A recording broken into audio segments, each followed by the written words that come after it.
नमस्ते साथियों, हम मध्यकालीन भारत का नेक्स्ट टॉपिक स्टार्ट करने जा रहे हैं जिसका नाम है गयासुद्दीन बलबन। पिछली क्लास में हमने रजिया सुल्तान को समझा था, पूरी उसकी कहानी हमने सीखी थी। उसके बाद क्या होता है ये हम इस वीडियो के माध्यम से जानेंगे और हम इस टॉपिक में बहुत ही महत्वपूर्ण हमको 6 क्वेश्चन मिलने वाले हैं जो हमारे एग्ज़ाम के पॉइंट ऑफ व्यू से बहुत इंपॉर्टेंट रहेंगे। तो रजिया सुल्तान में हमारे पास इतने पॉइंट नहीं थे जो कंपटीशन में आते हैं, पर बलबन से काफ़ी क्वेश्चन कंपटीशन में आते हैं। तो हम इसको बहुत अच्छे से पढ़ेंगे और समझेंगे। तो स्टार्ट करते हैं। बलबन, तो रजिया की जब मृत्यु हो गई 1240 में, तो सत्ता का पूरा नियंत्रण चालीसा ने अपने हाथ में ले लिया। चालीसा बहुत पावरफुल हो गया। जो चालीसा दल है ये बहुत पावरफुल हो गया। चालीसा दल इतना पावरफुल हो गया था कि ये अपने मन मर्जी का राजा बना रहे थे और राजा से जब वो अपना काम निकलवा ले रहे थे तो उसको ये मरवा दे रहे थे।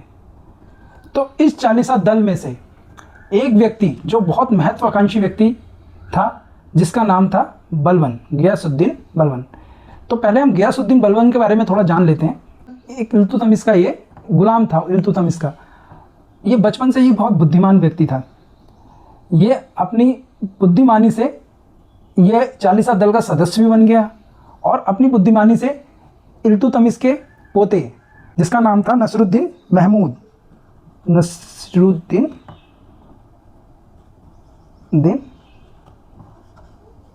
महमूद, उसका ये वजीर बन गया। 1246 ईस्वी में इसने नसरुद्दीन को राजा बनवा दिया। अपनी बुद्धिमानी से इसने नसरुद्दीन को राजा बनवा दिया, सुल्तान बनवा दिया और अपनी पुत्री का विवाह इस नसरुद्दीन महमूद से कर दिया। और ये जो नसरुद्दीन महमूद है ये बहुत ही सरल व्यक्ति है, बहुत ही सीधा साधा व्यक्ति है। ये टोपियाँ सिल के अपना जीवन यापन करता है, कुरान पढ़ता है। तो इसको शासन में बिल्कुल भी लालच नहीं है कि मैं शासन चलाऊं। तो इसके पीछे से शासन कौन चला रहा था? बलबन। करीबन 20 साल तक इसके पीछे से शासन बलबन ने चलाया और सत्ता पर पूरा नियंत्रण बलबन का था उस टाइम पर। जब नसरुद्दीन महमूद की मृत्यु हो गई तो उसके बाद जो नया सुल्तान बनता है वो है बलबन। नया सुल्तान बन जाता है 1266 ईस्वी में। और बलबन अब ये कोई राजा का बेटा तो है नहीं, तो ये अपने आप को राजा सिद्ध करने के लिए महत्वपूर्ण कार्य करता है जिससे ये सल्तनत काल का सबसे बेहतरीन राजा कहलाएगा।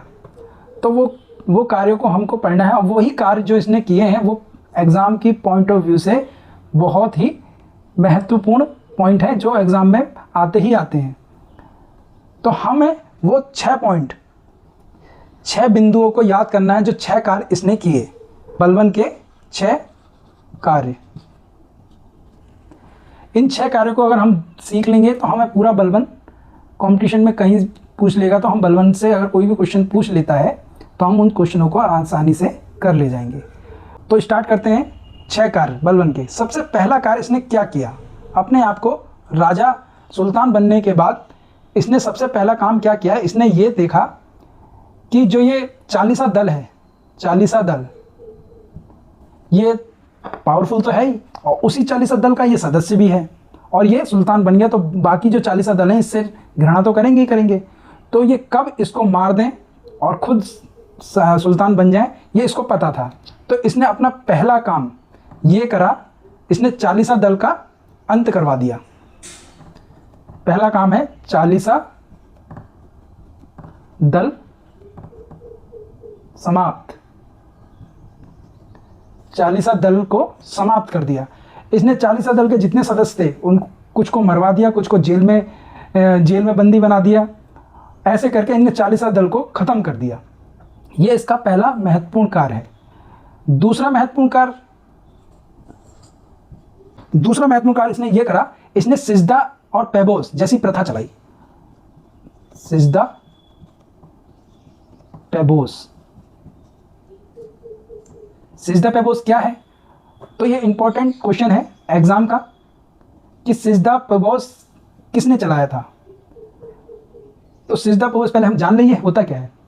तो सिजदा पेबोस ये था कि जब राजा यानी कि बलबन दरबार में आएगा तो सब उसको सिजदा करेंगे, घुटने के बल झुककर उसको सिजदा करेंगे और उससे मिलने अगर जाएंगे तो उसके पैर चूमेंगे। तो इस प्रथा को उसने चलाया था। ये उसका दूसरा महत्वपूर्ण कार्य था।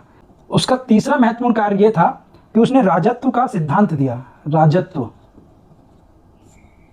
का सिद्धांत।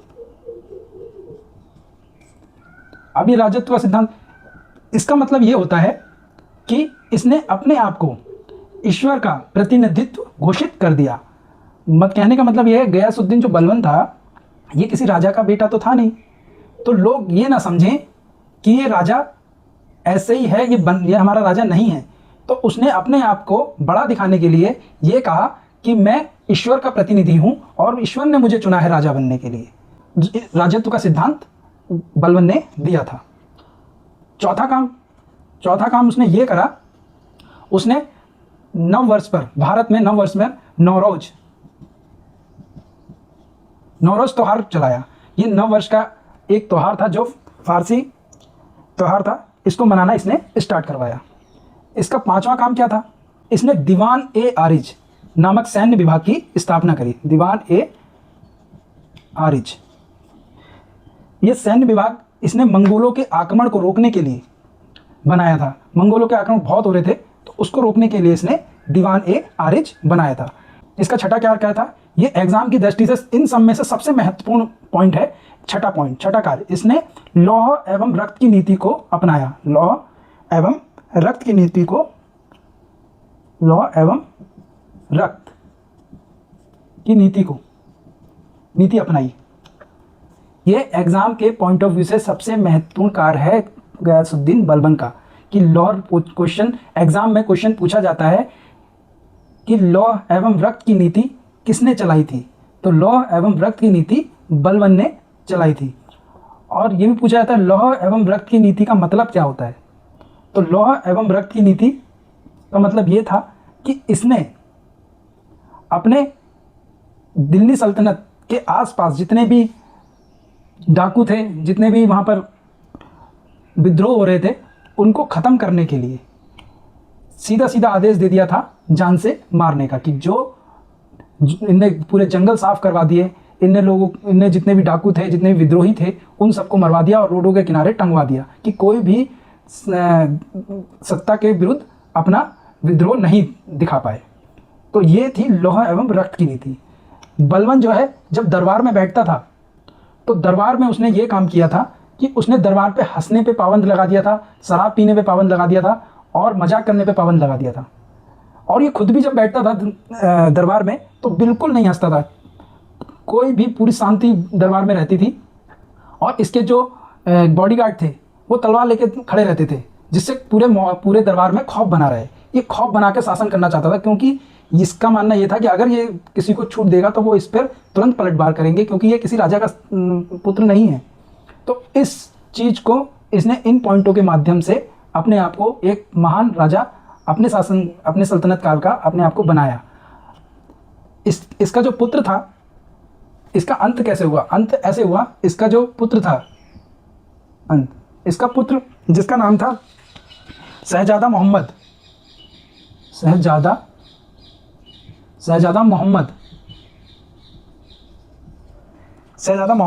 ये मंगोलों के खिलाफ लड़ते 1285 ईस्वी में मर गया था।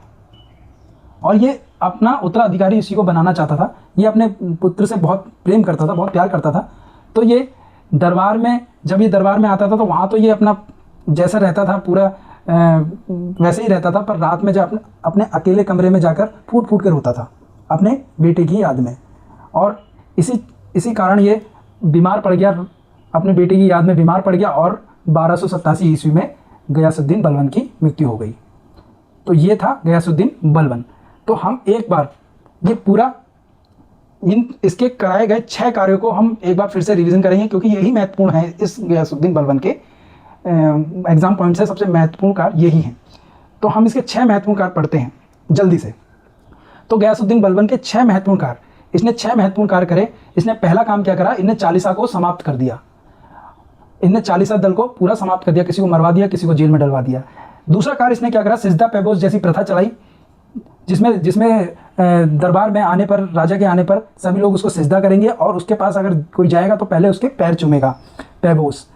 तीसरा कार्य इसने क्या कहा, इनने राजत्व का सिद्धांत दिया। राजत्व का सिद्धांत ये था कि इसने अपने आप को ईश्वर का प्रतिनिधित्व बनाया कि मैं ईश्वर द्वारा भेजा गया राजा हूँ, उनने मुझे प्रतिनिधित्व करने के लिए भेजा है। इसने नवरोज त्यौहार की शुरुआत करवाई भारत में, और इसने दीवान ए आरिज जो एक सैन्य दल, सैन्य विभाग, इनने सैन्य विभाग की स्थापना करवाई मंगोलों के आक्रमणों से लड़ने के लिए। और मोस्ट इंपॉर्टेंट, लोहा एवं रक्त की नीति का इसने प्रारंभ की। इसका मतलब ये था कि इसके दिल्ली के आसपास जितने भी विद्रोही थे, जितने भी डाकू थे जो लूटपाट करते थे, उनको इनने जान से मरवाने के आदेश दे दिए और रोडों पे टंगवा दिया कि कोई भी और साजिश ना कर सके, विद्रोह ना कर सके। जैसे करके इनने लोहा एवं रक्त की नीति अपनाई। तो ये था हमारा गयासुद्दीन बलबन। अब हम नेक्स्ट टॉपिक में आपको खिलजी साम्राज्य की ओर ले चलेंगे। तो आज का यहीं पर हम समाप्त करते हैं। धन्यवाद।